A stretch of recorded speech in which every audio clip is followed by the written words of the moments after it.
میاں بیوی میں کسی طرح بن نہ رہی ہو تو فبعثوا حکما من اہلہ، ایک بندہ جو بندے کا تو بندہ ہو، ٹھیک ہے نا، وہ شوہر کی طرف سے اور ایک بندہ لڑکی والوں کی طرف سے، دو بندے مل کے بیٹھیں اور دیکھیں کہ ان میں غلطی کس کی ہے. سمجھتے ہیں؟ اللہ فرماتے ہیں ان یریدا اصلاحا، اگر میاں بیوی واقعی اصلاح چاہتے ہوں گے. بعض دفعہ غلط فہمیوں کی وجہ سے بڑے مسائل کھڑے ہو جاتے ہیں، دونوں صحیح ہوتے ہیں پھر بھی لڑ رہے ہوتے ہیں. بدگمانیاں، غلط فہمیاں بہت پھیلائی جاتی ہیں نا معاشرے میں.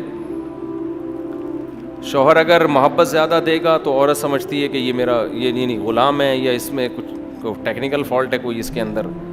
وہ اگر تھوڑا استغنا دکھائے گا تو وہ الٹا سمجھے گی. خیر بہت سارے حکام ہمارے رہ جاتے ہیں اگر ہم ایک ہی چیز کو ڈیٹیل میں لے کے چلیں. تو اللہ نے فرمایا کہ دو بندے بیٹھ جائیں، آپس میں صلح و صفائی کی کوشش کریں. اگر میاں بیوی میں سے دونوں اصلاح چاہتے ہوں گے، غلط فہمیاں دور کرنا چاہتے ہوں گے، یوفق اللہ بینہما، تو اللہ دونوں میں جوڑ پیدا کر دے گا. اس سے پتہ چلتا ہے کہ دونوں میں سے ایک بھی اگر شرارتی ہے تو پھر جوڑ پیدا نہیں ہوگا. ایک بات تو یہ ہو گئی. اچھا یہ یہاں ایک چیز اہم امپورٹنٹ یہ ہے کہ ایک ایک بندہ بیٹھے دونوں خاندانوں میں سے، جرگہ نہ بٹھائیں. لوگ دو بسیں بھر کے لے آتے ہیں. جتنے زیادہ لوگ کسی معاملے کو حل کرنے کے لیے بیٹھیں گے، معاملہ سلجھنے کے بجائے اتنا زیادہ الجھے گا. یہ خوب سمجھ لیں. جن گھروں میں یہ معاملات ہوتے ہیں نا کہ بیٹی کی شادی کا اختیار ایک باپ کے پاس ہے، تو وہاں شادیاں بروقت بھی ہوتی ہیں، صحیح جگہ بھی ہوتی ہیں. جہاں پورا خاندان انوالو ہوگا نا تو بس سمجھ لو کہ اب اس کی شادی 50 سال سے پہلے نہیں ہو سکتی، کیونکہ اب ماموں کہے گا یہ صحیح نہیں، رشتہ نہیں ہے، چاچا کہے گا تم کدھر دے رہے ہو، خالہ کہے گا یہ ہو. تو اس لیے عقل مند لوگ اس زمانے میں ایسے ہیں جو بیٹی کی شادی کر دیتے ہیں، بعد میں خاندان کو بتاتے ہیں کہ ہو گئی ہے، ٹھیک ہے نا، تاکہ وہ چراند یعنی وہ نہ کریں. تو ایسی باتیں ممبر پہ مناسب نہیں ہے، لیکن ہو یہی رہا ہے، تو کیا کریں. بعض دفعہ نامناسب بات کرنی پڑ جاتی ہے، وہ بڑے مسائل ہوتے ہیں. خیر، تو ایک بندہ ادھر سے جو بندے دا پتر ہو اور ایک بندہ ادھر سے جو وہ بھی کیا ہو، یہ بندہ بھی میں اس لیے کہہ رہا ہوں کہ وہ بھی سمجھدار آدمی ہو، تو بیٹھیں گے تو اللہ مسئلہ حل کر دے گا دونوں کے درمیان. اس سے بھی یہ پتہ چلتا ہے کہ اللہ تعالیٰ یہ نہیں چاہتے کہ فوراً طلاق کی طرف جاؤ، اللہ پہلے گھر کو بسانا چاہتے ہیں. ایک اور حکم جو سورہ نساء میں بیان ہوا، بعض دفعہ یہ بھی ہوتا ہے کہ میاں بیوی ایک دوسرے سے حقوق لینے کی کوشش کر رہے ہوتے ہیں مگر کوئی دے نہیں رہا ہوتا. یہ اس کے حقوق میں گڑبڑ کر رہا ہے یا وہ اس کے حقوق میں. تو اللہ نے پھر ایک آپشن بیچ کا یہ بھی دیا ہے کہ بھائی طلاق سے بہتر ہے کہ صلح کر لو آپس میں. صلح کا مطلب کچھ حقوق سے دستبردار ہو جاؤ. بعض دفعہ یہ ہوتا ہے کہ شوہر کو بیوی سے نفرت ہے، وہ نہیں چاہتا کہ میں اس کے پاس آؤں، جب بھی آتا ہوں پڈا ہوتا ہے، وہ کوئی ایسی بات کہہ دیتی ہے جس سے اس کی کھوپڑی گھوم جاتی ہے. میں یہ قرآن کی تفسیر ہی بیان کر رہا ہوں. لوگ مجھے کہتے ہیں آپ قرآن کی تفسیر کے علاوہ باتیں کر رہے ہوتے ہو. یہ قرآن کی آیت ہے نا، وَإِنِ امْرَأَةٌ خَافَتْ مِنْ بَعْلِهَا نُشُوزًا أَوْ إِعْرَاضًا، اسی کی تفسیر ہے. تفسیر کا مطلب یہ ہوتا ہے کہ اپنے الفاظ میں اس کو ڈیفائن کیا جائے. اگر میں وہ قرآن کی آیتیں ہی پڑھوں گا وہ تفسیر تو نہیں ہوئی نا. تو تفسیر تو میں اپنی مثالوں سے، تفسیر کا مطلب کیا ہے، اس کو ڈیفائن کرنا. ڈیفائن ہمیشہ انسان اپنے الفاظ میں کرتا ہے، اپنے زمانے کے عرف کو دیکھ کر، اپنے زمانے کے لوگوں کو دیکھ کر، اس زمانے کی مثالیں دے کر ڈیفائن کرے گا. ڈیفائن یہ نہیں ہوتا کہ وہی آیتیں ہی پڑھنا شروع کر دوں میں. اب نیوٹن کا قانون آپ کے ٹیچر نے آپ کو پڑھایا کہ جو چیز متحرک ہے وہ ہمیشہ متحرک ہی رہے گی. نیوٹن نے ہی فرمایا تھا نا یہ، او کما قال نیوٹن. نیوٹن نے فرمایا تھا کسی اور نے فرمایا تھا؟ ابے بھائی ہم نے اسکول میں پڑھا تھا جو چیز ہل رہی ہے نا وہ ہمیشہ ہلتی چلتی رہے گی جب تک روکنے والا نہ ہو. جو رکی ہوئی ہے وہ ہمیشہ رکی رہے گی جب تک دھکا دینے والا نہ ہو کوئی اس کو. یہ نیوٹن کا قانون تھا. آپ نے لا پڑھا دیا. اب بچے کہہ رہے ہیں کہ سر آپ اس کو ڈیفائن کریں. آپ نے ڈیفائن میں وہی لا دوبارہ پڑھ کے سنا دیا. کہیں گے سر اس کو ڈیفائن کریں. آپ کہہ رہے ہیں میں ڈیفائن ہی تو کر رہا ہوں، وہی قانون آپ دوبارہ پڑھ کے سنا رہے ہیں. ہر عمل کا رد عمل ہوتا ہے، ہر ایکشن کا ری ایکشن ہوتا ہے. اس کی اسپیڈ اتنی ہوتی جتنے ایکشن کی اسپیڈ ہوگی، ٹھیک ہے نا. ابے بھائی یہ تو لا ہے نا. اب آپ ٹیچر سے کہیں گے آپ بتاؤ, تو ٹیچر اپنے الفاظ میں بتائے گا. ٹیچر کہے گا دیکھو یہ ایک گیند ہے, یہ دیوار پہ مارو گے, جتنی فورس سے مارو گے اتنی ہی فورس سے واپس آئے گی.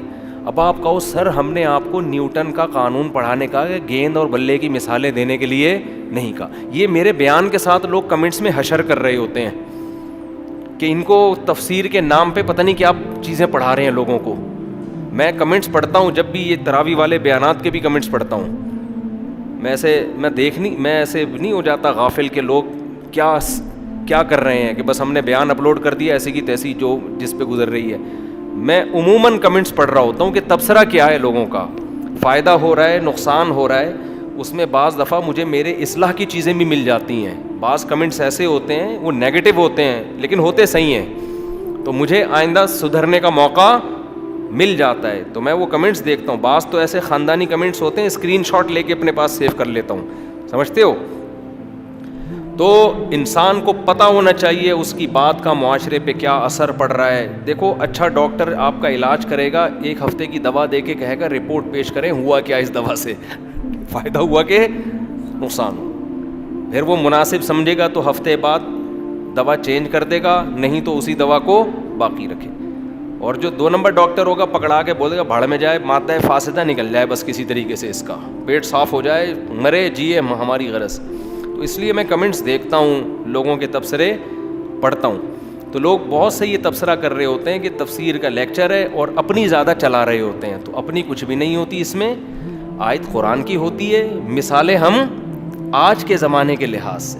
تبھی تو پیغمبر صلی اللہ علیہ وسلم کو بھی اللہ نے کیا قرآن میں فرمایا کہ اے نبی آپ قرآن ان کے سامنے پیش کریں پھر اس کو بیان بھی کریں. تو نبی نے اپنے الفاظ میں بیان کیا ہے, اس زمانے کے حساب سے مثالیں دی ہیں.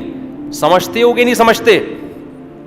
تو اب دوسرا, پہلا حکم تو بتا دیا نا, دونوں میں پھٹا ہو تو کیا کرنا ہے. ہم الٹا کر رہے ہوتے ہیں دونوں میں پھٹا ہوتا ہے تو تیلی لگا کے پھٹے کو بھڑکا رہے ہوتے ہیں. سورہ نساء میں اللہ نے یہ بھی بیان کیا, لا خیر فی کثیر من نجواہم الا من امر بصدقۃ او معروف او اصلاح بین الناس. اکثر لوگوں کی سرگوشیوں میں خیر کی باتیں نہیں ہوتی. اس کو آپ دوسرا حکم سمجھ لیں. وہ تیسرا, میں جو دوسرا تھا وہ تیسرے نمبر پہ بیان کرتا ہوں. دوسرا حکم کیا ہے؟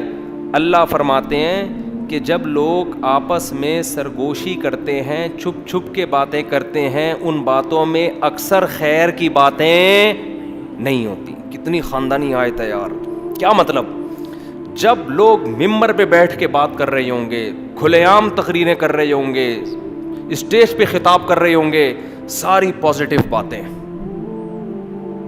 ساری جوڑنے والی باتیں, فساد والی باتیں نہیں. آپ مجھے ووٹ دیں, میں سچا پاکستانی, یہی ہوتا ہے نا. مولوی صاحب بھی تقریر کر رہے ہوں گے, زبردست اصول کی پابندی کرو, یہ کرو, بیوی کے حقوق, بچوں کے حقوق.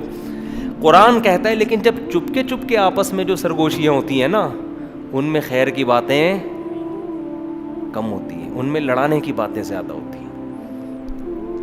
آپ ساس سے تقریر کروا لیں نا خواتین کے حقوق پر, بہو کے حقوق پر 1 گھنٹہ تقریر کریں گی ساس, لیکن چپکے سے کسی کوئی خاتون جائیں اور ساس سے پوچھیں کہ آپ کی بہو مارکیٹ میں کیسی چل رہی ہے, پھر دیکھو چپکے سے جو بات کرے گی نا کان میں, سوائے وہ ساسیں جو میرا بیان سن رہی ہیں, ایسی لڑائی کی باتیں کریں گی. بہن کیا بتاؤں, ایسی نالائق بہو مجھے ملی ہے, کم بخت 12 بجے تو سو کے اٹھتی ہے, وہ 12 بجے تک سوتی رہتی, کسی کام کی نہیں ہے, اور میرا بیٹا جورو کا غلام بنا ہوا ہے. لڑوانے والی باتیں. بہو سے بھی کروا لو تقریر, ساس کے حقوق پر پورے خطوط لکھ دے گی, کتابیں بھر دے گی, لیکن چپکے سے جب بات کرے گی اپنے شوہر کے کان میں تو اس کی کان میں اس کی ماں کے خلاف نفرت بھر رہی ہوتی ہے, سوائے ان بہوؤں کے جو میرا بیان سنتی ہیں. یہ ہر دفعہ بریکٹ میں لگانا پڑتا ہے. تو اسی طرح بہن سے پوچھ لو, کھلے عام پوچھو سب کے سامنے مجمع میں, تو بہن بتائے گی بھابھیوں سے بلا وجہ نفرت کرتے ہیں لوگ, گھر میں مل جل کے رہنا چاہیے, وہ بھی کسی کی بیٹی ہے جو تمہارے گھر چل کے آئی ہے. لیکن آپ کبھی چھاؤں میں لے جا کے اپنی بہن سے پوچھیں, چھاؤں میں لے جا کے اپنی بہن سسٹر سے بولیں ذرا ادھر سائڈ پہ آ جاؤ, وہاں تو سب بیٹھے ہوئے تھے نا, ذرا ادھر چھاؤں میں آ جاؤ, تم سے ایک بات کرنی ہے. چھاؤں میں آ کے ذرا بتاؤ, میرے کان میں میری بیگم کیسی ہے, بتاؤ کان بھرے گی کہ نہیں بھرے گی؟ بولو نا. اکثر لوگ مجھے بتاتے ہیں کہ ہمارا اپنی بیوی کے ساتھ بڑا اچھا رویہ ہوتا ہے, بیوی کا ہمارے ساتھ, ہم دونوں ایک دوسرے کی خامیاں برداشت کرتے ہیں, ہنسی خوشی زندگی گزرتی ہے. مجھے پتہ ہے میری بیوی میں کیا گڑبڑ ہے, بیوی کو پتہ ہے میرے شوہر میں یہ ٹیکنیکل فالٹ ہے, چلو آپس میں کمپرومائز انہوں نے کر لیا. لیکن جب بہن آئے گی ہمارے گھر میں رہنے کے لیے, پھڈا میرا بیوی کے ساتھ ہوتا ہے, بہن کے ساتھ نہیں ہوتا. پھڈا کس کے ساتھ ہوتا ہے؟ بیگم کے ساتھ. پتہ نہیں کیا کان بھر کے جاتی ہے, اماں کے بھی یہ پڑی ہوئی کیوں ہے 10 بجے تک, اس کو تو ہم تو اپنے گھر میں ایسے نہیں ہیں. ہم تو بھائی صبح 8 بجے ناشتہ بناتے ہیں, اپنے سسر کو چائے پیش کرتے ہیں, ساس یہ پتہ نہیں کیا کر رہی ہے. او بھائی اگر آپ اپنے گھر میں بہت اچھے ہو تو یہاں بھی تو اچھے بنو نا. یہاں اچھا بننا یہ کہ کان نہ بھرو, تو کان نہ بھرو. تو ہر سطح پہ یہی ہو رہا ہے, توڑ کی باتیں, دوستوں کو آپس میں لڑانا, بہن بھائیوں کو آپس میں لڑانا, باپ کو بیٹے کے خلاف, بعض لوگ باپ بیٹے کو لڑواتے ہیں. میں نے دیکھا ہے ایسے لوگوں کو. ایک بیٹا آپ کے پاس آیا, اس سے پوچھا, اس کو بتا رہے ہیں کہ میں اپنے بچوں کے ساتھ ایسا کرتا ہوں, میں اپنے بچوں کے ساتھ, اس بچے کے دل میں آئے گا کہ میرا باپ تو میرے ساتھ ایسا کرتا نہیں ہے. یہ دیکھو یہ ابا اپنے بچوں کو تو لقمہ منہ میں بنا کے کھلا رہا ہے, اور ہمارا ابا تو ہمیں پوچھتا ہی نہیں ہے. بچہ یہ نہیں سوچے گا کہ جو کچھ کھا رہے ہو یہ کس کے خرچے پہ, باپ کے خرچے پہ. وہ یہ دیکھے گا کہ یار اس کا ابا اس کے منہ میں لقمہ بنا کے ڈال رہا ہے, اور ہمارا ابا ہمارے منہ میں لقمہ بنا کے نہیں ڈال. نفرت یہ انسان کے 2 نمبر ہونے کی علامت ہوتی ہے, کہ آپ کسی کے بچے کے ساتھ, اپنے بچوں کے ساتھ کسی اور کے بچوں کے سامنے ایسا سلوک کر رہے ہو کہ اس سے ان کے دل میں اپنے باپ کے خلاف نفرت پیدا ہو رہی ہے. ایسے میں نے دیکھے ہیں گھر بگڑتے ہوئے, یار ان کے ابا تو ایسے. جب کوئی میرے سامنے آ کے کہتا ہے نا فلاں کے ابا تو ایسے, ہمارے ابا ایسے نہیں, میں نے کہا تمہارے اندر غیرت نام کی چیز نہیں. اپنا ابا جیسا بھی ہو, آدمی فخر کرتا ہے میرا باپ ہے,